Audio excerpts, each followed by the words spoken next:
Guys, so today we're gonna be reacting to Socks. Let me check which one. They have like a billion channels. Socks React. So we're gonna be reacting to a person reacting. That's a first. Any do I like nah. So as you can see, Socks React. Okay. It's abandoned in the middle of nowhere. Why am I here with you? So we can hold hands. You balloon boy right here? Don't touch him like that. There's not a kid spirit in him. Subscribe. I present to you the story of a loving, obsessive father who slowly descended into madness and along the way discovered the secret to eternal life. Eternal life? Yeah. You live forever? Well, That's sick. well, dude, he's in the spring trap. Well, I kind of want to get spring trapped now. I spring trapped a couple people, and I still haven't. There we sued. go. I mean, what's wrong with getting spring trapped? I mean, there's like the Toy Freddy head back there. I mean, No, they seem good. They seem chill. They seem super friendly. there's someone inside balloon boy. What I feel like this is How gonna many be my people are most speed trap? popular A couple. thing ever. And well, like it. Kids are so cold. Our story begins not in the 1980s or even in the 1970s, but all the way back in the 1930s. Holy, It was the throes of the Great bro. Depression, and people were in desperate need of cheap entertainment, especially in Utah, one of the states hit hardest, fourth highest unemployment in the nation, and full of trans. Unirrelevant state ever, Salt bro. Lake, finding none, and ultimately moving on to find their fortunes out in California. People were tired and they were hungry, but as they traveled, there was one thing that could lift their spirits: a simple roadside attraction called Fredbear's Singin' Show. The ads were plastered all over town, featuring an animated bear drawn in the popular pie-eyed cartoon 50 style cents, characters at bro? the time. I want a ticket. Can I have a ticket, please? Oh wait, let me move so you guys can actually see. 50 Jadens. 50 Jadens to get inside, yeah. First of all,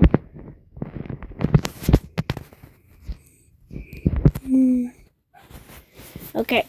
He Unboxing. resembled cartoons like Mickey Mouse, Felix the Cat, Betty Mickey Boop Mouse. immediately said that this, Fredbear's, was an animated bear drawn in the popular pie-eyed cartoon 50 style cents, characters at bro? the time. He resembled cartoons like Mickey Mouse, Felix the Cat. Wow. I don't know. You guys are getting so mad at me. I do not know her.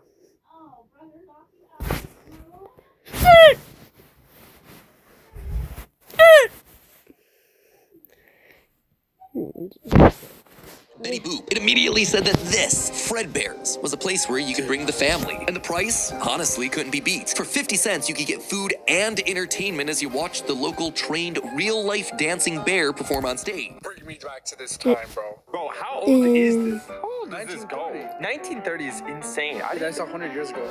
Was there a game for that old? Like, this is like book. No. Oh, this is book. Wow, he literally did everything. That's crazy. Normally, you only got to see dancing bears at large traveling circuses like Barnum and Bailey, where the tickets would go for about $1. And that's $1 without food. But this was a smaller show. No type from the Von Brothers or the Robbins Brothers, where tickets would sell for just a mere 50 cents. Watching that bear do tricks For on stage entertainment was and a time when so much was wrong with the world. The simple show would go on for years, bringing happiness to hundreds of travelers passing through looking for a quick meal. But it left a permanent impression on one little boy, capturing his imagination in a way that nothing else had. One William little Afton. boy named Billy. No, you're not Billy.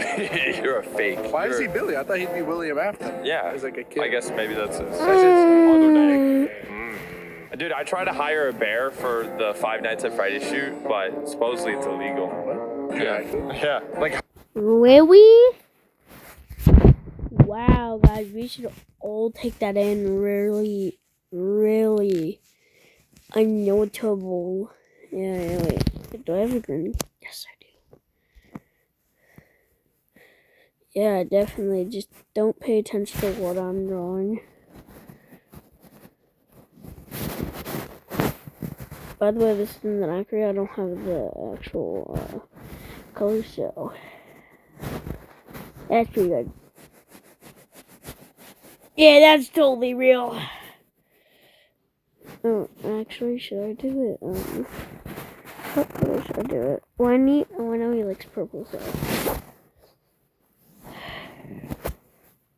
So I know this isn't purple, but this is the best I can do.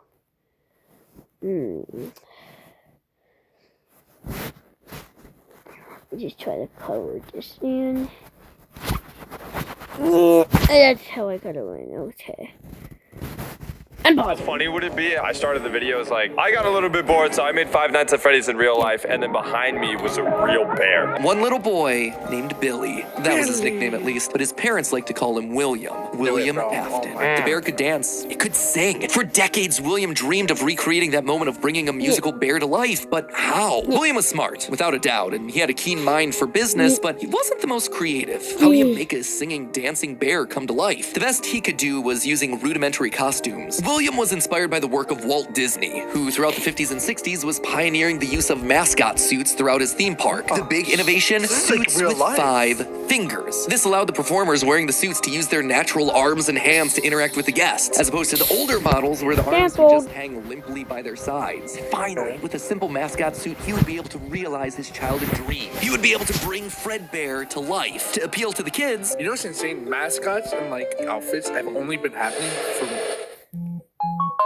When you boil, What you're did creating my a mom just controlled say? environment for lift. That means more predictable results, more Give me a second. I made a bet with her. See? Mom, I'm gonna guess at I'm gonna guess that you like basically like just passed a big truck, kind of. Mom, Or well, maybe wait. 5 minutes or Well, look when something. I said that. If you did, you owe me $10.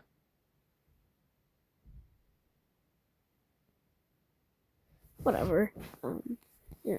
She just got home from. You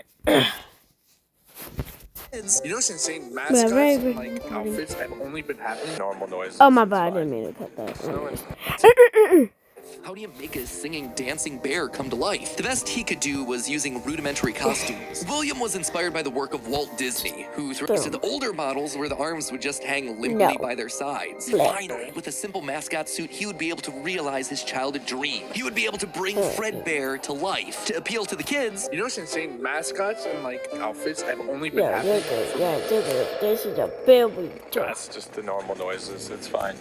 Just knowing I turned off your cell service. Just knowing you can call. Don't you want to watch this video with me, Dad, right? Yeah. Do I need to call your dad again? Cool. No? We could play the video. to appeal to the kids, and for Oh. copyright reasons, he changed Fredbear from a realistic brown animal to a cartoonish yellow bear with a Golden Freddy! Like one character wasn't enough, he added another friend, a yellow rabbit with a purple vest and matching Fuzzy. tie named Bonnie the Bunny. Well, Fredbear Bonnie's was fire. certainly his first love. Bonnie was extra special because that was his. It was an original character that he had created from scratch. And I do mean scratch. William's hand-sewn costumes were rough with seams and stitches visibly showing, actually but it was the Come on, best they Dad. could do. And you know what? It was just enough. Bonnie and Fredbear would perform on stage to small but enthusiastic crowds. Finally, he was able to deliver fantasy and fun to all the kids. So he seems like a good guy. Where did he go wrong and start putting kids inside the suit? What's wrong with the guy? He hasn't done anything wrong so far. He's a fantastic guy. I don't trust you. Why don't you trust It's me? like you are literally following his path. You want to entertain people. You want to entertain people. He made Five Nights at Freddy's. You made Five Nights at Freddy's. He brought kids alone to his special place, and you just brought me alone to your special place. But you're happy, right? You're entertained, right? Yeah. Yeah. Cute. Let's play the video. Finally, he was able to deliver fantasy and fun to all the kids, delighting and inspiring them in the exact way that he had been delighted and inspired so many years ago. And things could have ended there. That could have been the end to his story. It could have been perfect had it not been for one thing. Other people saw the success of his idea and they wanted in. Enter Chica's Money. Party World, a rival restaurant starring What? Our Chica was a rival? He didn't make Nash? Chica was like trying to like fluff Yeah, Chica was trying to Wait, get their does that money. mean- does that mean because these aren't the OG Bonnie? Do you think Chica then copied Bonnie, the bunny, then made him purple? These people are actually Freddy Fazbear. Then William was like, I got sabotaged them. So he pulled up working there, Bob. and he just started Bah. bad name on them, so they shut down. Best banger.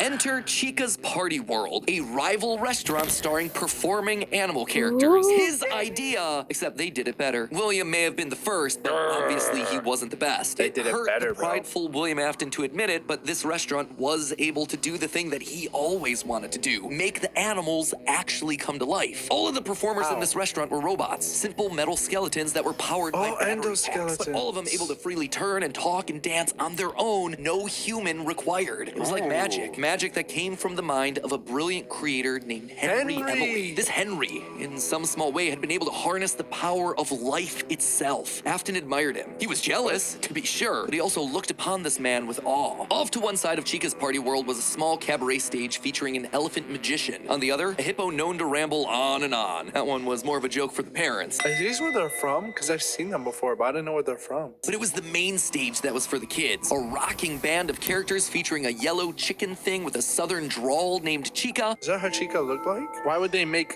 those look so cute and then Chica looks like that? Yeah. Oh, it doesn't exist. That's not what it was. Oh, okay. Backed by a band of other country-themed characters, including a pig with a banjo, an upbeat frog from the local swimming hole, and a brown bear with a heavy southern accent. Wait, a bear? But bears were his animals. Why not a cow or a horse? Something to fit the country theme a bit better. Why'd it have to be a bear? And He adding stole it. insult to injury, they had the nerve. Hello? Hey, can you go put a scoop of food in Muffin's bowl, please? Mom, you're currently on one of my videos because I'm doing a video. And, Okay. wait, let me just cut it up right back. Video! Okay, guys, that took like an hour for me, but, it was like probably like 1 nanosecond for you. To call this thing Ned Bear, a direct copy of his own Fred Bear. Whoops, that's gonna leave a mark. No, that was not okay. Afton's jealous admiration turned to hardened bitterness. A bitterness that would only grow over the next couple of years as families continued to choose Chica's Party Get a World job over Fred Bear's. William just couldn't compete with the appeal of the robots. Eventually, his restaurant would go bankrupt, only to get bailed out by, of course, Henry Emily. Allowing my son to choose when to study has changed everything. He's learning so much, and would go bankrupt, only to get bailed out by, of course, Henry Emily. What? They bought him? That's insane. They put him out of business and they bought him out of bankruptcy. So if you file for bankruptcy, can I buy you? Yeah. I can buy you. You can buy me. How much are you cost? For you? For me? For nothing. Another insult, another humiliation that William wouldn't soon forget.